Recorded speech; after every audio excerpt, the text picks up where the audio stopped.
Hi guys, video 3 in our little series here to help the horse become more supple and yet stronger over his back so he can engage his hocks and start working over his back better. We started here, we've gone up to here, we're probably on about day 10, between 10 and 14. It depends on the horse, depends on your schedule, depends on the time frame. Really is actually dependent on the horse. The horse will always set the pace on these kind of things, and they're always individual. So once we've done these, we've done about 20 minutes worth of work. We will now start adding this, and again, same as this, we only start for a minute at a time. Now we've got 2, possibly 3 poles here, and what we're doing is, you can see we are weaving big circle at the top. That's not so important because our circles should already be good here. Circle at the top. Molly's come to join in.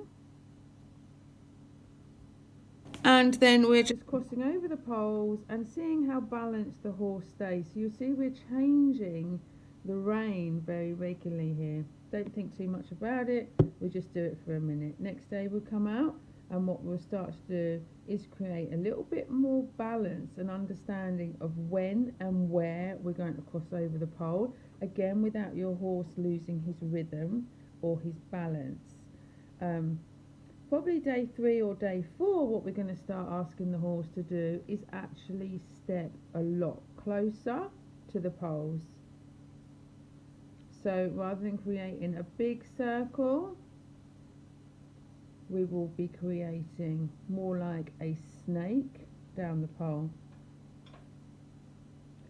What we want to be able to do by the end of this exercise, and we would have probably built up to 3 or 5 minutes.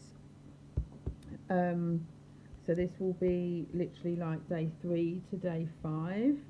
You don't need long doing this at all for the horse when they're doing it correctly. All these exercises are done in hand, by the way. We're not riding any of these yet, because the main reason for doing this type of exercise is because the horse is in recovery from a back issue, or we are in our foundation stages and we're getting the back and the hocks strong, and the hips and all round the lumbar sacro and thoracic lumbar area, all these muscles, the biceps femoris, the hamstrings, everything we are working here.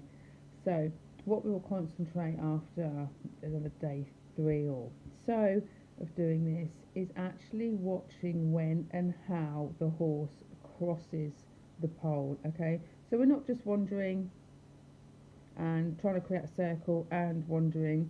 What we're actually doing is getting the horses, so this will be an inside hind, to step under as we start to change direction. Yeah, so then this way when we're coming, we want again the inside hind to be stepping under and across as we change direction. So what you'll find is the outside hind will start to step away as we take the next step. So the horse is really engaged with this inside hind. It's stepped under and across and coming forward, and it really tests the horse's stability in his pelvis here. So coming round here, we're actually going to be turning right, so it will be the right inside hind that needs to step under and across as we change direction. So the left hind will step wide as we rebalance the hips and the pelvis, and here it will be the left inside hind that steps under and across as we change direction. The outside hind will then step out so that the horse can remain balanced. So if you think my fingernail is the horse's pelvis, we don't want the horse having to do this to create the circle. We want the pelvis to stay like this. So I hope all that makes sense. Let me know if you have any questions.